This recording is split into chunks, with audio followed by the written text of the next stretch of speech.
Hola compañeros y compañeras de derecho, pues vamos a seguir continuando con lo que viene siendo las relaciones colectivas de trabajo. A grandes rasgos hemos visto lo que implica esto, que es tratar de concertar o llegar a acuerdos entre varios trabajadores, de hecho todos los trabajadores, y el patrón. Porque de esa manera se facilita la reglamentación, las condiciones de trabajo y no poder ir uno con uno o uno tras uno como es el contrato individual de trabajo. De esa manera, uno de los aspectos, además del contrato ley, contrato colectivo de trabajo, los sindicatos y la huelga, es el reglamento interior de trabajo que se da o se presenta con motivo de estas relaciones colectivas de trabajo y que además va a facilitar la forma en cómo se va a trabajar dentro de una empresa, dentro de varias empresas o varios establecimientos. Vamos pues compañeros a ver lo que es el reglamento interior de trabajo dentro de las empresas, dentro de lo que vienen siendo las fábricas, etcétera, etcétera.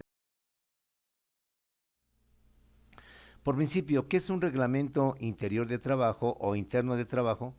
Es el conjunto de disposiciones tanto para trabajadores como para patrones en el desarrollo de los trabajos en una empresa o establecimiento, que viene a desglosar, viene a detallar las condiciones o prestaciones generales de trabajo contenidas y derivadas del contrato colectivo de trabajo o bien del contrato ley. Como usted y yo ya lo sabemos, en el contrato colectivo de trabajo o en el contrato ley se establecen las condiciones generales de trabajo, es decir, los salarios, la jornada de trabajo, las prestaciones y todo aquello que implica para los diversos trabajadores de una empresa y evitarse la fatiga de ir uno por uno como sería el contrato individual de trabajo. De esta manera y primeramente en el contrato ley o contrato colectivo, de manera general se establecen las prestaciones, los derechos y las obligaciones de los patrones y de los trabajadores. Pero se habla de forma general, de forma genérica. Ejemplo, la jornada de trabajo será de 8 horas para el turno diurno, para el turno vespertino igual, para el nocturno de 7 horas y media, perdón, de 7 horas tal como lo contempla la ley, y del mixto vendrá siendo de 7 horas y media, etcétera, etcétera. Pero en estos contratos difícilmente se dice de qué horas a qué horas, es decir, a qué horas es la entrada, a qué horas es la salida. En un contrato ley o contrato colectivo, pues también se establece como la ley federal del trabajo en términos generales lo que viene siendo los descansos. Los trabajadores tendrán un descanso por lo menos de media hora durante su jornada de trabajo, misma que de acuerdo al sindicato podrá ampliarse a 40 minutos, quizás a 1 hora o quizás inclusive hasta 2 horas. Pero no dice de qué horas a qué horas va a ser. Si de las 10 a las 11, de las 11 a las 12, y dependiendo también lo que viene siendo la jornada. Si es la diurna, si es la nocturna o si viene siendo la mixta. Entonces, como puedes ver, el reglamento interior de trabajo viene siendo una especie como de desglose, una especie como de detalle de lo que vienen siendo estas prestaciones o estas condiciones mínimas de trabajo. Se dice también en el contrato que se deberá de pagar a los trabajadores, pero no se dice en qué lugar, de qué horas a qué horas será el horario de paga o si se hará por cajero automático y de qué banco, etcétera, etcétera. Quizás a lo mucho se diga que se facilitará el pago a través de una tarjeta de débito, misma que servirá para que los trabajadores quincenalmente o semanalmente reciban lo que viene siendo su salario. Bajo esta perspectiva, volvemos a repetir, conversos. ¿Qué es un contrato de, perdón, un reglamento interno de trabajo, o mejor dicho, interior de trabajo, como lo marca la ley? Es el conjunto de disposiciones, de artículos, de normas, ¿sí? Para reglamentar a los trabajadores y a los patrones en el desarrollo de los trabajos dentro de una empresa o bien dentro de un establecimiento. Y que en esencia viene a desglosar, viene a detallar las condiciones o prestaciones generales del trabajo. ¿Cuáles son? La jornada de trabajo, lo que es el salario, lo que son las vacaciones, lo que son los descansos, etcétera, etcétera. Que están contenidas y que por tanto van a derivar tanto de la Ley Federal del Trabajo, pero también del contrato colectivo de trabajo o de lo que viene siendo el contrato ley.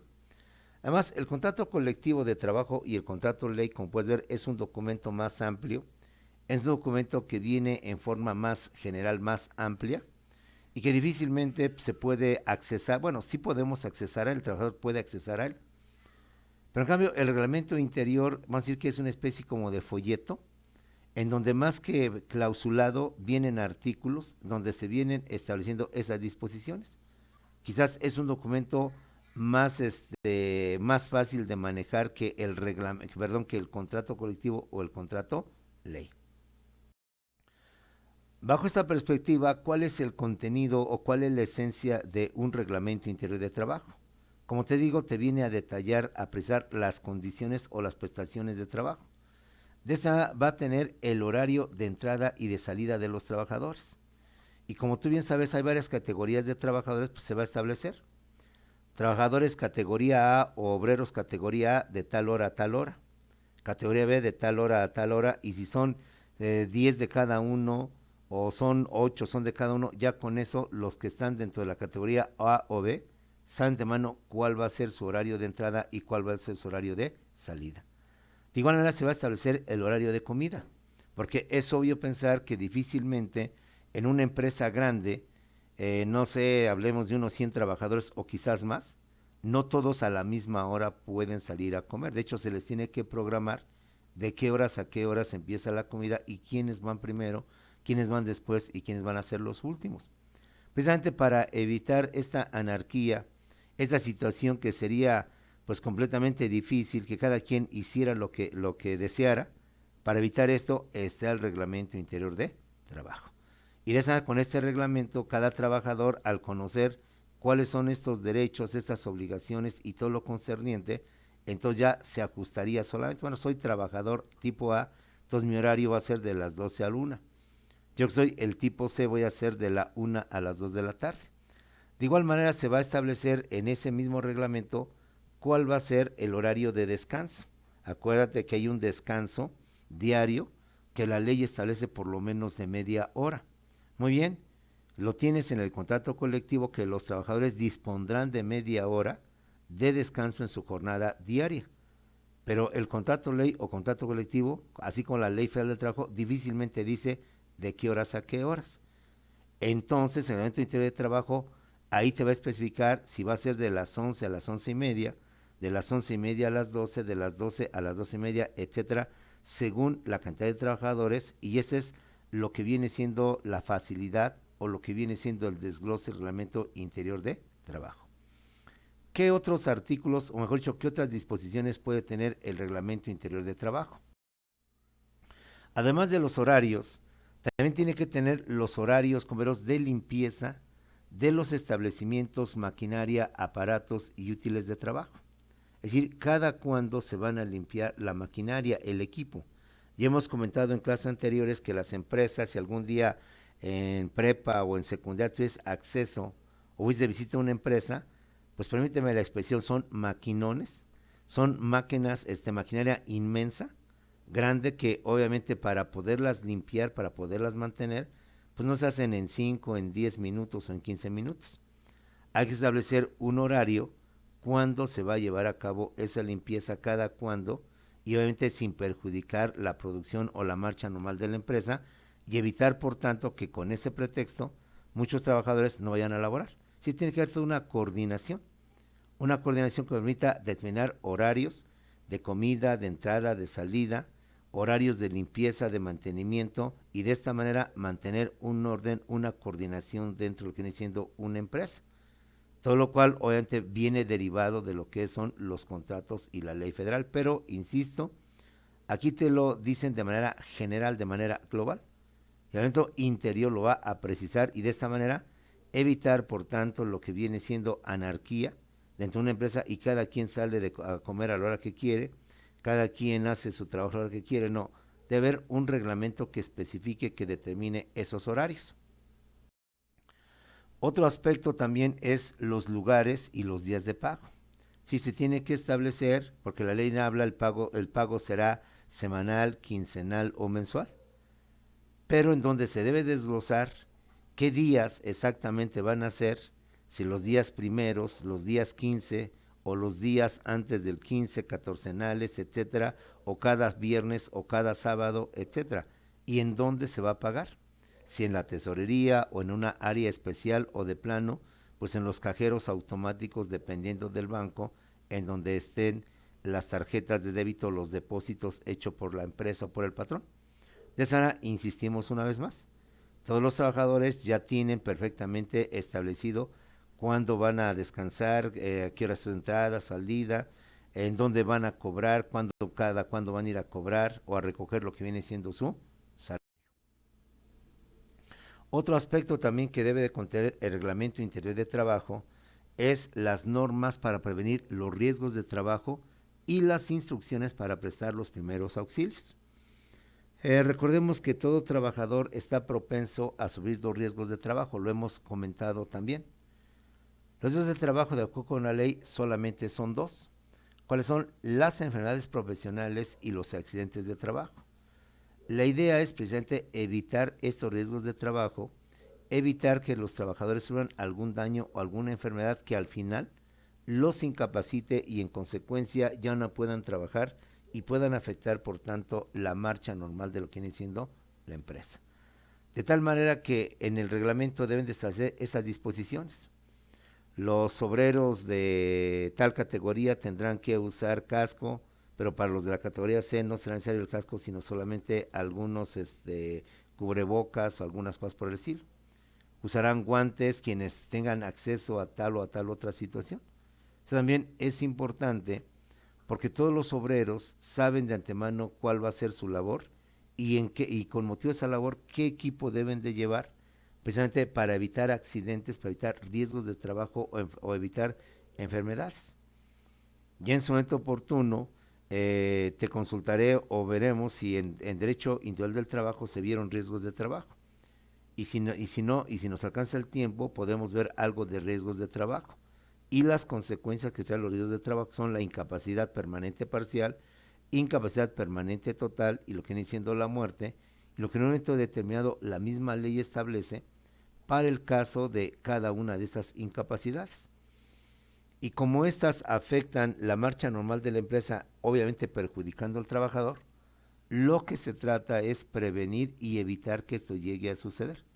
Por eso es importante establecer las normas para prevenir estos riesgos de trabajo y también las instrucciones para poder proporcionar los primeros auxilios en caso de algún trabajador sufra alguno de estos incidentes, y en lo que llegan los médicos o la ambulancia o los paramédicos, ya los mismos compañeros o el área que determine el reglamento interior o la parte que determine el reglamento interior podrá atender, al menos dar los primeros auxilios y con ello quizás se pueda salvar la vida de ese trabajador que sufrió algún riesgo de trabajo. Es importante, por tanto, establecer este tipo de normas, este tipo de situaciones de equipo, de uso de equipo y demás cuestiones, en lo que siendo las labores de los obreros para evitar estos accidentes y estas enfermedades profesionales. Otro aspecto muy importante que debe contener el Reglamento Interior de Trabajo es el tiempo y la forma para la aplicación de exámenes médicos, previos o periódicos, así como las medidas profilácticas, es decir, de limpieza y de higiene. De esta manera, sabemos que los obreros constantemente, insisto, sufren riesgos de trabajo. La idea es prevenir, evitar que esto llegue a pasar o que llegue, por tanto, a tener peores consecuencias. Pensemos en aquellos trabajadores que con motivo de que utilizan metales, los metales con motivo de su oxidación o demás implementos pueden provocar una enfermedad llamada el tétanos. Y esta enfermedad obviamente afecta los huesos o el sistema óseo del trabajador, entre otras muchísimas cosas. Entonces hay que prevenir esto, ¿cómo? Haciendo chequeos médicos periódicos. Es decir, cada cuándo van a hacer una revisión general de los trabajadores para mantener en óptimas condiciones a los mismos y evitar, por tanto, porque insisto, a ninguno le conviene, ni a la empresa ni al trabajador, le conviene que alguno de ellos quede imposibilitado, incapacitado con motivo de alguno de estos riesgos de trabajo. Las medidas profilácticas, es decir, aquellas medidas de higiene, de sanidad o de salud para evitar contagios, evitar enfermedades, evitar algún otro tipo de acciones que afecten grandemente a la empresa. Por ejemplo, las vacunas contra la influenza también son programas que se crean dentro de las empresas precisamente para evitar el contagio o evitar la enfermedad y prevenir que esto no se presente dentro de las empresas. Al final de cuentas, los obreros son muchos y este tipo de enfermedades pueden contagiarse, pueden propalarse y no le conviene ni a la empresa ni al trabajador llegar a estos extremos. Es por ello indispensable establecer el reglamento interior cada cuando va a haber examen médico, preventivo o bien periódico, constante, mejor dicho, a los trabajadores, previniendo cualquier situación que se llegue a presentar, así como todas aquellas medidas de limpieza, de higiene y de salud para, por tanto, evitar contagios o evitar, por tanto, lo que viene siendo epidemias o pandemias dentro de lo que viene siendo una empresa. ¿Sí, jóvenes? Bueno, un ejemplo más. En muchas empresas tienen baños generales, es decir, donde el obrero termina su labor y van a estos baños donde todos ellos ahí hacen su aseo personal. Con motivo de esto, como tú bien sabes, algo que se da mucho ahorita es lo que viene siendo los famosos hongos de los pies, o el famoso pie de atleta. Entonces hay que evitar este tipo de situaciones que si un obrero lo llega a tener y siendo lugares húmedos y lugares donde todos andan o una gran parte sin sandalia o sin zapato, puede afectarle y en consecuencia se pueden todos ellos infectar de este problema que es el famoso pie de atleta. Bueno, otro aspecto también importante que debe contener el reglamento son los permisos y las licencias. Recordemos que por mandato de la ley, por la Ley Federal del Trabajo y de la Constitución, se deben de dar permisos y licencias a los trabajadores para poder llevar a cabo algunas funciones o alguna otra actividad. Ejemplo, si algún trabajador forma parte de un sindicato y por tanto va a ser parte de ese sindicato, eso tiene que tener una licencia para dejar por un rato su trabajo, ausentarse su trabajo sin que le perjudique y en consecuencia poder atender lo que viene siendo esa actividad sindical a la cual fue elegido o fue designado por sus propios compañeros.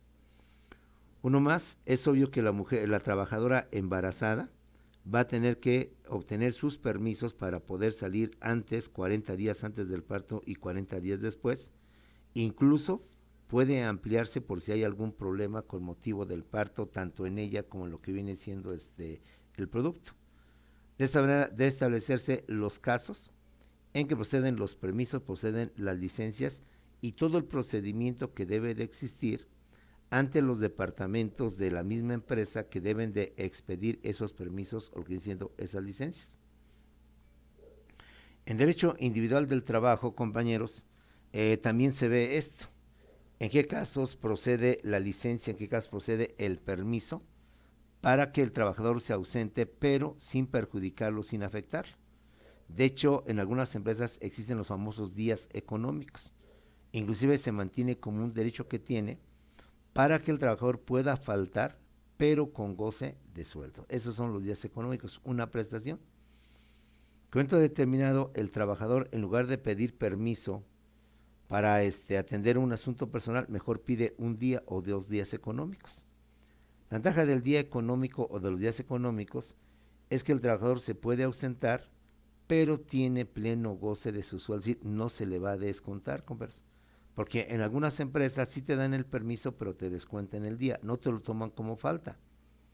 En cuanto a tu Cardex, en cuanto a tu trayectoria laboral, pero en cuanto al aspecto económico sí te lo descuentan, es decir, tienes pues falta pero con permiso justificado o con la autorización. Esto también es muy importante y volvemos a lo mismo para evitar justamente la anarquía. Y al establecer y conocer los trabajadores los casos donde pueden pedir ellos licencia o permiso para ausentarse sus labores, pues obviamente lo harán valer, lo harán saber y dejan poder disfrutar de esos permisos y de esas licencias.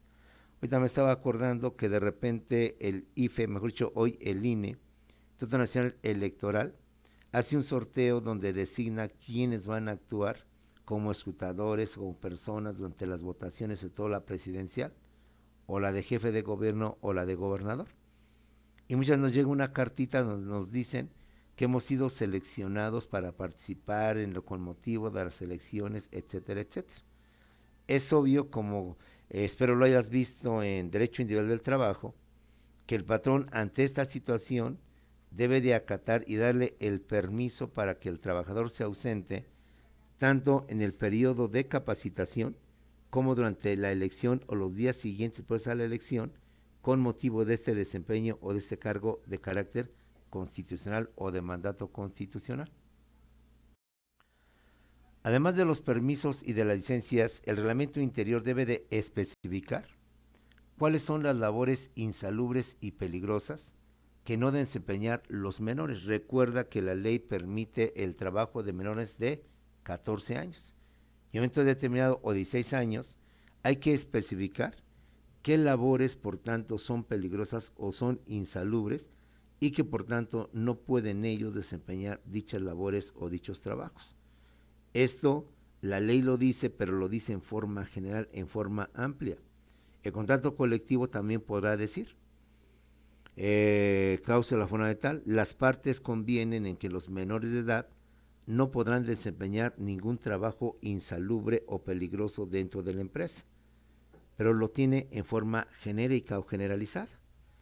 Entonces el reglamento interior lo va a detallar, lo va a especificar y va a decir concretamente cuáles son esas labores que dentro de la empresa pueden poner en riesgo, en peligro la vida del menor, dada su impericia, su falta de experiencia o de capacitación para poder desempeñar esa labor y en consecuencia prohibirle o decirle que al menos ese tipo de trabajos no podrá desempeñarlo ningún menor, ningún trabajador menor de edad.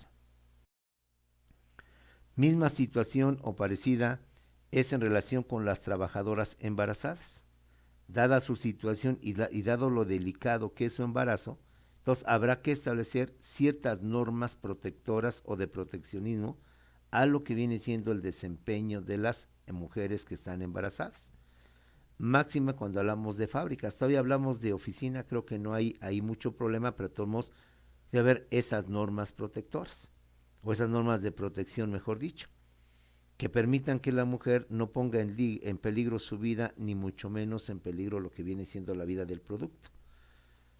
Esto en cuanto a oficina, en cuanto a labores administrativas, pero en cuanto a fábrica, en cuanto a industria, en cuanto a labores que implica maquinaria, equipo y demás cuestiones, sí sería importante, o es importante, mejor dicho, no sería, es importante establecer qué medidas se establecerían a favor de estas mujeres, precisamente para evitar el riesgo de un aborto o evitar algún daño tanto a la madre como lo que viene siendo al producto. Fundamental, por tanto, establecer las normas que habrán de regir la actuación de las mujeres durante su embarazo. De igual manera, y por razones obvias, debe de haber medidas o disposiciones disciplinarias. Sabemos que muchas veces dentro de la empresa se realizan conductas indebidas, anómalas, incorrectas y posiblemente hasta ilegales, como es llegar en estado de ebriedad, como es llegar en estado bajo la influencia de alguna droga, de algún enervante.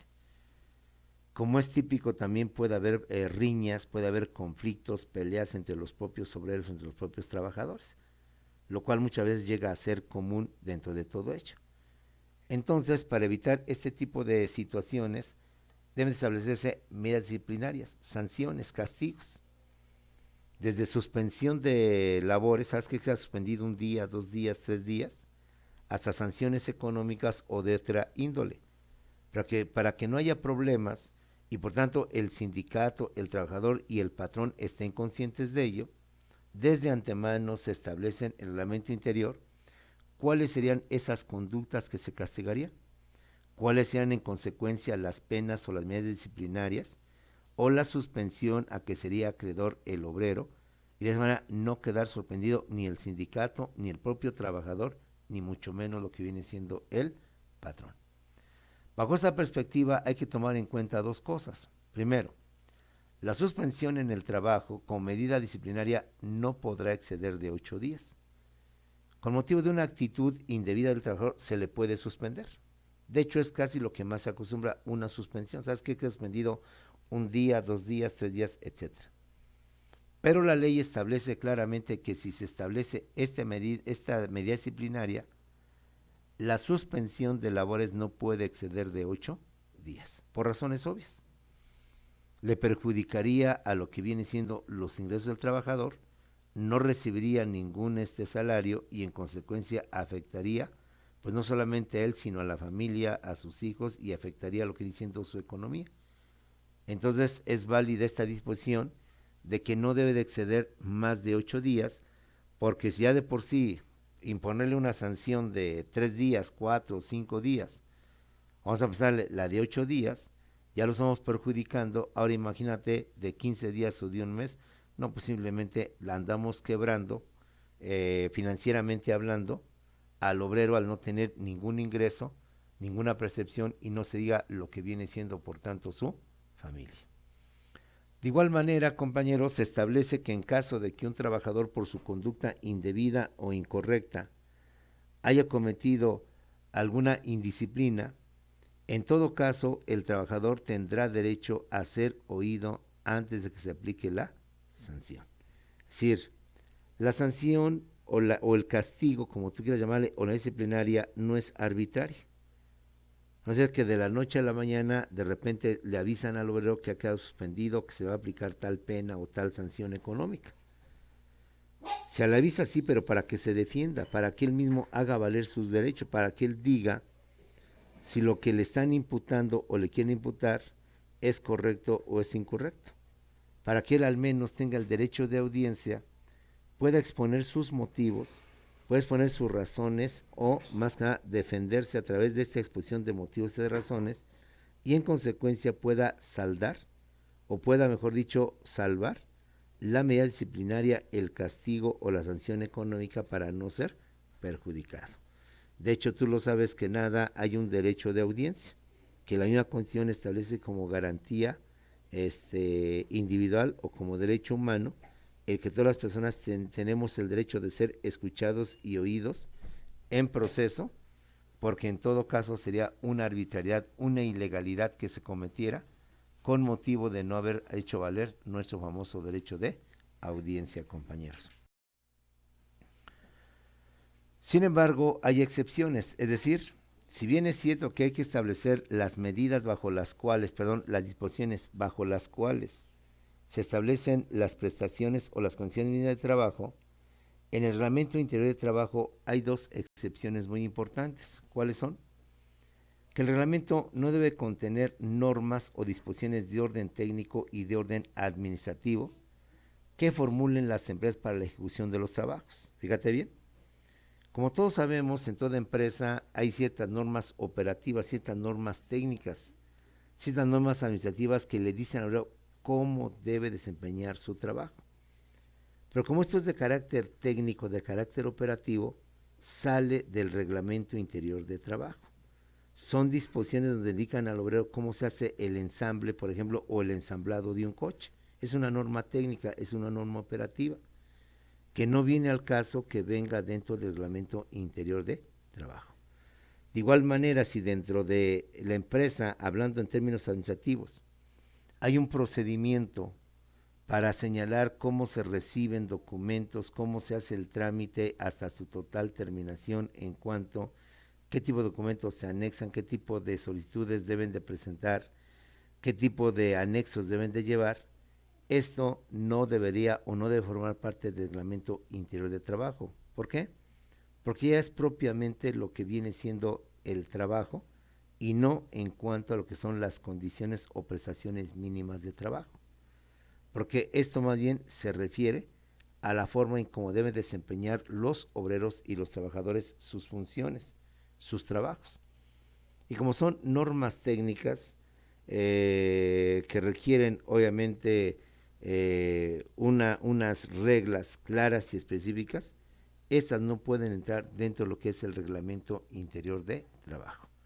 Entonces, dentro del Reglamento Interior de Trabajo, no deben existir normas o disposiciones de carácter técnico, de carácter operativo, de carácter administrativo, que digan a los trabajadores cómo deben de ensamblar, cómo deben de pintar, cómo deben de realizar el trabajo operativo, el trabajo propiamente industrial dentro de lo que es una empresa.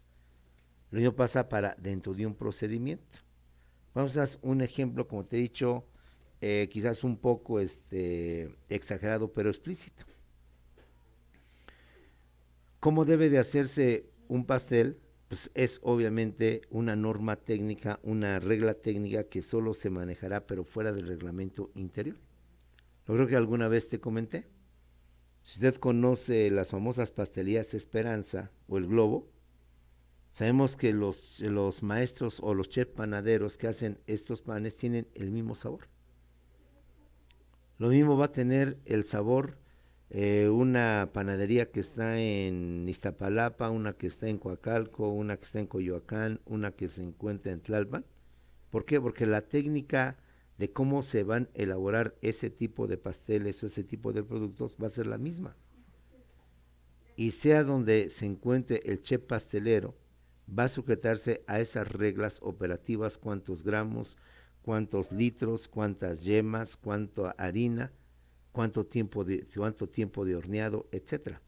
Por eso, sea el lugar donde nos encontremos en una de esas panaderías, llámese Globo o llámese La Esperanza, todos van a tener el mismo sabor, la misma textura, en todo, porque es un aspecto meramente operativo.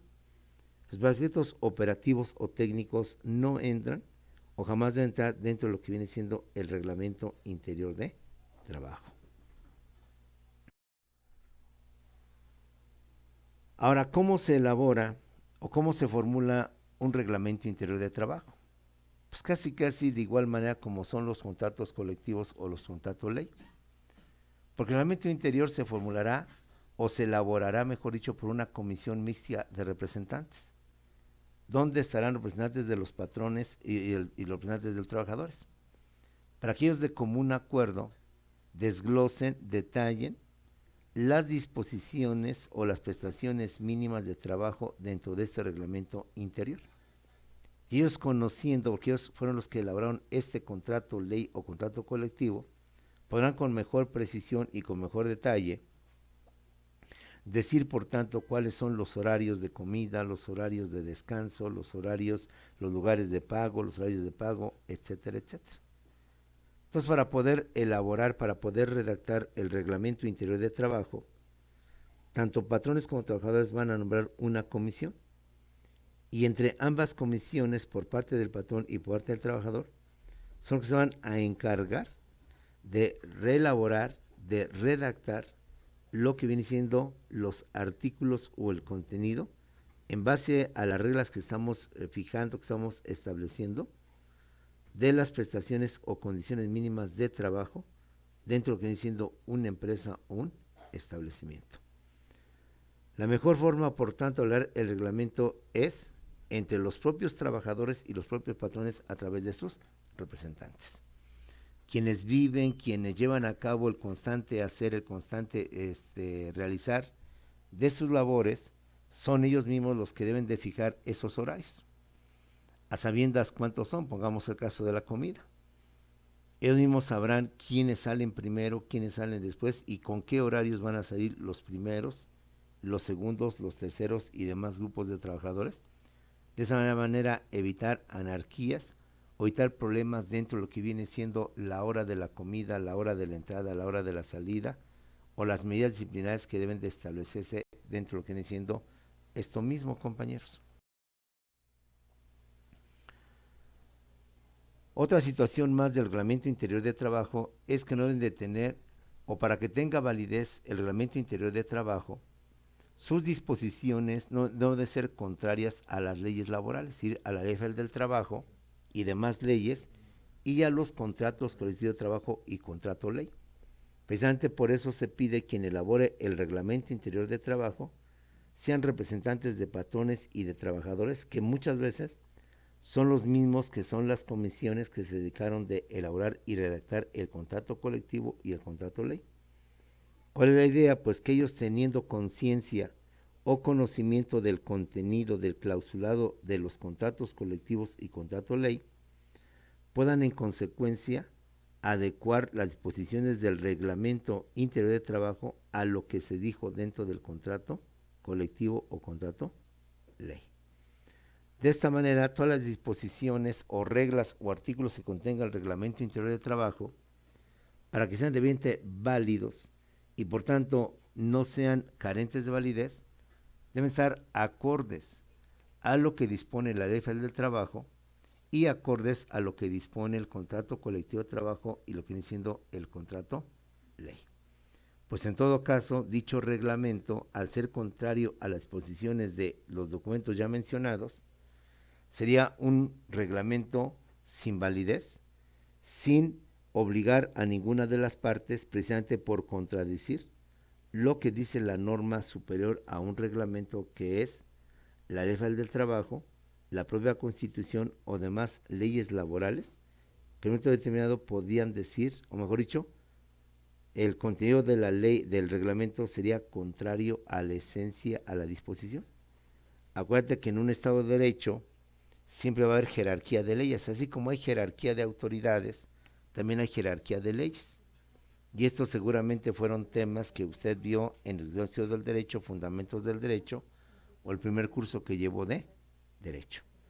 Resumiendo, por tanto, el reglamento interior de trabajo no es ser contrario, no debe ser opuesto a lo que dicen las leyes, a lo que dicen la Constitución y demás disposiciones legales de mayor jerarquía que las que viene siendo un reglamento. Vamos, y con esto terminamos lo que viene siendo el famoso reglamento, el reglamento interior de trabajo. Un documento que complementa al contrato ley, complementa al contrato de trabajo, un documento interno que se llama reglamento interior, que establece y desglosa, insisto una vez más, las disposiciones o las normas relacionadas con la prestación o lo que vienen siendo las condiciones mínimas de trabajo, sueldo, salario, jornada de trabajo, descansos y demás tipos de situaciones. Vamos a ver ahora otro tema también vinculado con relaciones colectivas de trabajo, que son la suspensión colectiva de relaciones de trabajo. Recuerda que en derecho individual de trabajo, la relación laboral puede en un momento determinado terminarse, en un momento acabarse. Pero en materia de derecho individual de trabajo hay tres conceptos que no debes de confundir. Una es la rescisión de las relaciones de trabajo. Otra es la suspensión de las relaciones de trabajo. Y otra viene siendo la terminación de las relaciones de trabajo. Son tres conceptos que, si hablamos en términos del idioma español, son sinónimos. Terminación, rescisión y suspensión son sinónimos. De alguna manera expresan y dicen lo mismo, pero con diferentes palabras. En materia colectiva también existe esta situación, la suspensión colectiva de el trabajo. ¿Qué es la suspensión? Es la interrupción del trabajo por un cierto tiempo o por un tiempo determinado o por un tiempo indeterminado, en donde no se pierden la antigüedad ni se pierden los derechos y demás prestaciones, se mantiene. Simplemente hay un lapso de interrupción, se interrumpe el trabajo. Deja de haber labores, el trabajador deja de desempeñar sus funciones, porque hay una suspensión, hay una interrupción de las labores, de la actividad laboral dentro de una empresa. Pero esto significa que antes es una suspensión temporal y que tan pronto pase el motivo o la razón por la cual los trabajadores y el patrón se vieron obligados a suspender, a interrumpir sus labores, pasando ese problema, esa situación, se vuelven nuevamente a trabajar y se anudan concretamente siendo las labores. Cosa muy diferente en derecho individual del trabajo es la rescisión y también muy diferente la terminación de las relaciones laborales. En materia colectiva, solo se habla de la suspensión colectiva de relaciones de trabajo. La suspensión de relaciones colectivas de trabajo es cuando se interrumpe temporalmente por cierto tiempo el desempeño o el trabajo o la actividad laboral o productiva dentro de una empresa. Ahora, ¿cuáles son las causas por las cuales se suspende, se interrumpe? Es decir, suspensión, vincúlalo con interrupción. Que interrumpen las labores colectivas, número uno, cuando se presenta un caso de fuerza mayor o de caso fortuito, pero que no es imputable al patrón. Es decir, que el culpable no es el patrón.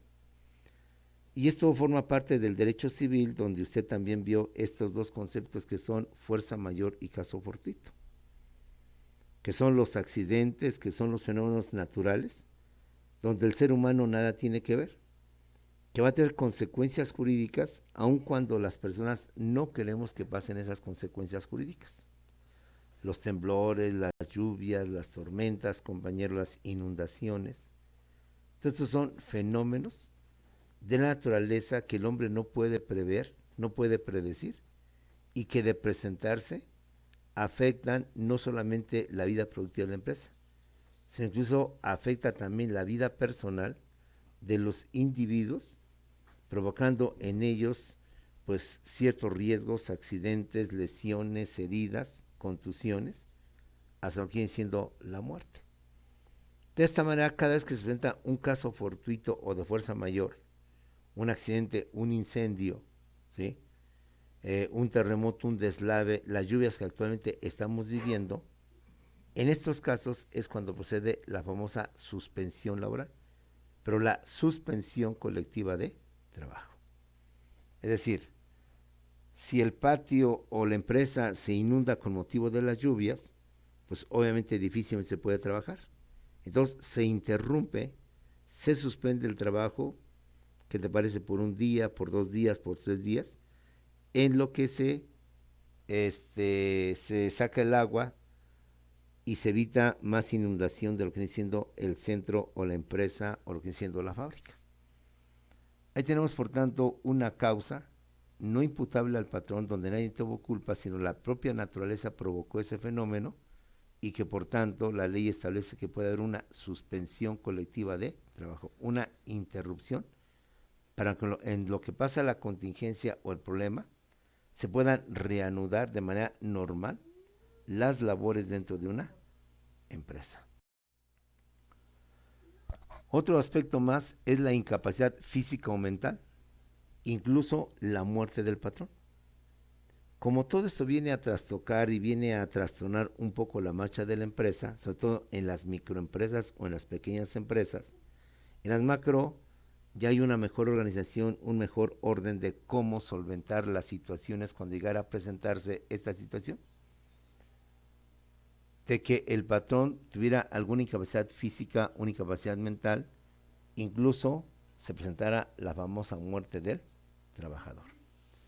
Sabemos, compañeros, que en un momento determinado, como seres humanos, no estamos exentos a sufrir una lesión, a sufrir un accidente, que nos puede llevar, ya lo máximo sería la muerte, pero si no nos lleva a la muerte nos puede provocar una incapacidad. Una incapacidad puede ser física o puede ser mental, que le impide, por tanto, al patrón realizar sus atribuciones o sus actividades de forma normal, de forma natural. Ante esta situación que se llega a presentar, entonces y en tanto se determina quién asume las responsabilidades, quién sustituye al patrón o qué otras medidas se van a establecer, entonces procede la suspensión colectiva del trabajo. Porque no podemos mantener una empresa en el caos, donde nadie sabe con quién dirigirse, donde nadie sabe a quién presentar información, por la incapacidad del patrón o bien por lo que viene siendo su muerte. Ahí tenemos, por tanto, otra causa más, otra causal más, por la cual se lleva a cabo la famosa suspensión de relaciones colectivas del trabajo. Mas no son las únicas. Otra causa más es la falta de materia prima de insumos, con los cuales se utilizan para poder elaborar los productos, fabricar las mercancías que se necesitan. Si para poder elaborar un producto, una mercancía, necesito insumos, y tenemos insumos, hay una falta de materia prima de insumos o de materiales para producir productos, entonces, ¿qué caso tiene no determinado tener la empresa abierta o tener las máquinas funcionando si no tenemos con qué producir o con qué fabricar? Es aquí cuando entonces procede también la suspensión temporal de labores, porque son hechos que se presentan pero que no son imputables al patrón, claro. Puede ser que el departamento de compras no haya adquirido a tiempo ni haya hecho el pedido de los insumos. Pero independiente de eso y de filosofar, nada más tómalo así. El hecho de que haya falta de material, de insumos o de materia prima, pero que no es imputable al patrón o al departamento o al área respectiva, va a motivar o va a dar como origen la famosa suspensión colectiva de trabajo. no van a tener los horarios con qué trabajar, con qué desempeñarse, con qué producir, y en consecuencia habrá una suspensión de relaciones colectivas. Otra causa más, y esto viene siendo al revés, el exceso de producción, la saturación del mercado. La empresa, por falta de planeación o por negligencia o por error, produce y produce, y llega un momento en que produce, pero ya está saturado el mercado. Y las ventas disminuyen en un 90% y en consecuencia seguir produciendo va a provocar más saturación del mercado y a la larga va a provocar la pérdida de la mercancía que no se consumió dentro del tiempo o dentro de lo que marcan los cánones de lo que viene siendo la salud. Ante esa perspectiva, tan malo es no tener insumos como tan malo es tener una producción excesiva o más allá de lo normal y que a la postre va a provocar una suspensión temporal de labores. En lo que se desahoga el almacén, en lo que se empieza a vender el producto, señores trabajadores, vamos a tener que suspender relaciones colectivas durante un día, 2 días, una semana o más. Cuenta que lo del coronavirus, tiene esa situación. Nadie se imaginó que se iba a estar prolongando 1 mes, 2 meses, 3 meses, 4 meses, y posiblemente vaya más allá del medio año o del año. Bueno, esperamos que no más del medio año. Y esto, sin embargo, sigue todavía dándose. Entonces, tan malo es no tener insumos para producir como tan malo es producir en exceso en grandes cantidades, porque tanto el uno como el otro caso lo que provocarían es justamente la suspensión de relaciones colectivas, porque ya no podemos seguir produciendo, elaborando algo que ya está saturado en el mercado interno y posiblemente hasta el mercado externo. Otra causa más por lo cual se produce la suspensión de relaciones colectivas es la falta de fondos, la falta de dinero, la falta de solvencia económica, la falta, como dicen los contadores, de liquidez, de no contar o no tener dinero para poder elaborar los proyectos o la fabricación de los productos que se necesitan para, por tanto, seguir reactivando la economía y, por tanto, la producción dentro de una empresa. Y no solo eso, sino la imposibilidad para obtenerlos. Porque tal vez no tenga liquidez, pero si pido un préstamo al banco, obtengo un financiamiento, pues solvento mi problema.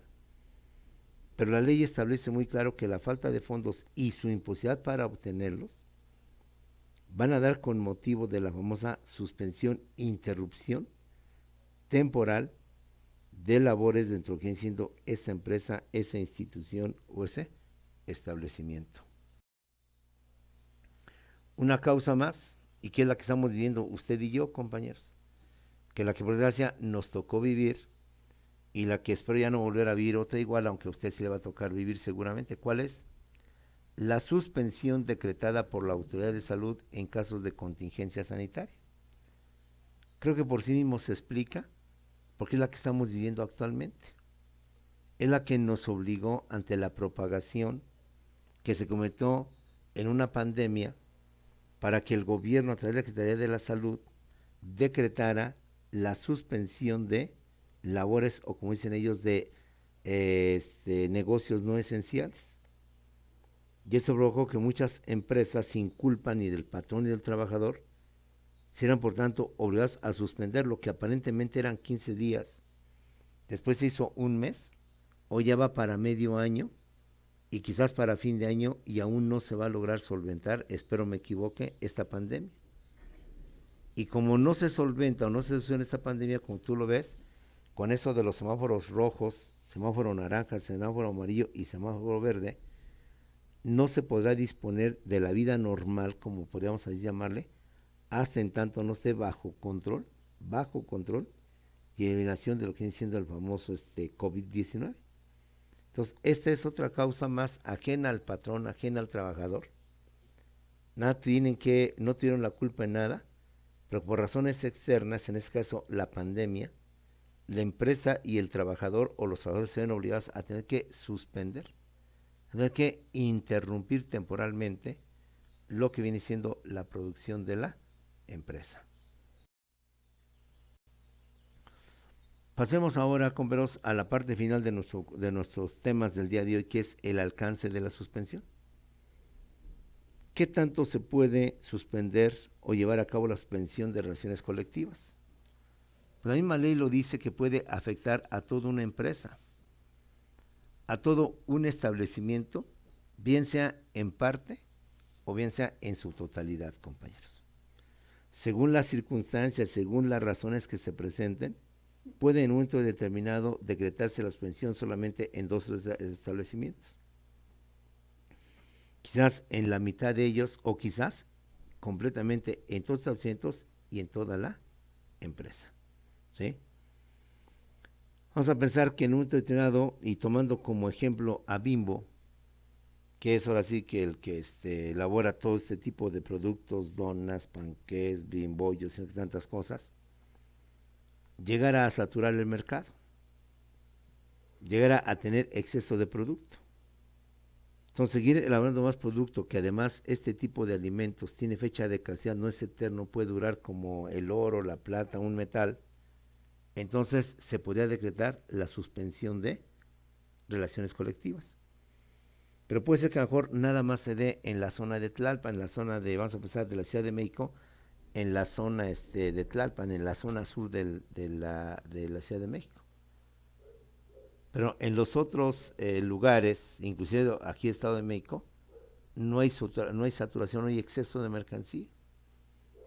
Entonces, como puedes ver, podría decretarse la suspensión colectiva de acciones, pero nada más dentro de un sector, dentro de ciertos establecimientos, y no dentro de la totalidad de los mismos. Dentro de algunas de las sucursales y no dentro de la totalidad de las sucursales. Otro aspecto más es que cuanto a los trabajadores, se tomarán en cuenta, compañeros, el escalafón, para que de esa manera no todos salgan perjudicados. Al suspender las labores, compañeros, como tú comprenderás, todos en un momento determinado se quedan sin trabajo y posiblemente sin recibir un salario. Entonces, para saber quiénes son preferentes, por así llamarle, se va a tomar en cuenta el escalafón. De tal manera que si se ve obligada la empresa y el sindicato a suspender las acciones colectivas, sea de acuerdo a la antigüedad y sean por tanto preferentes o preferidos aquellos que tienen más tiempo, aquellos que apenas empiezan y que tienen poco tiempo de laborar. Y sobre estos son los primeros a los que se les va a suspender, y solo conforme se vaya resolviendo el problema por las causas antes mencionadas, en consecuencia podemos ir reactivando las labores. Pero al menos aquí hay 2 disposiciones sobre, no necesariamente va a ser en toda la empresa, en todos los establecimientos, solo en aquellos en donde se presente alguna de las causas que motivan esta suspensión colectiva de trabajo, y no a todos los trabajadores.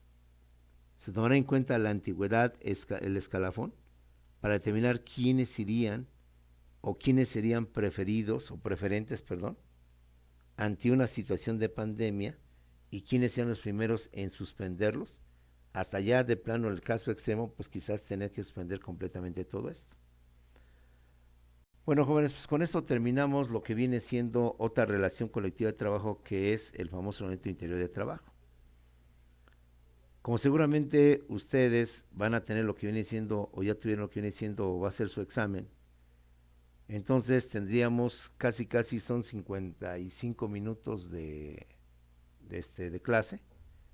Nos veríamos pues, por tanto, en la siguiente materia de derecho familiar, a ver si nos podemos contactar en Zoom, y en consecuencia tener un poco de tiempo para aclarar alguna duda, alguna aclaración. Faltando 5 minutos, pues seguramente mejor prepárate para tu examen de derecho familiar, que sería programado de las 9:30 a las 10. Entonces ahorita suspendemos esto, quizás nos vemos en Zoom, pero hasta después de derecho familiar. Ahorita prepárate, estos 5 o 6 minutos se quedan de más para el examen de derecho familiar, y nos estaremos viendo entonces hasta la próxima clase. Nos vemos, compañeros, la siguiente clase en Derecho Colectivo del Trabajo.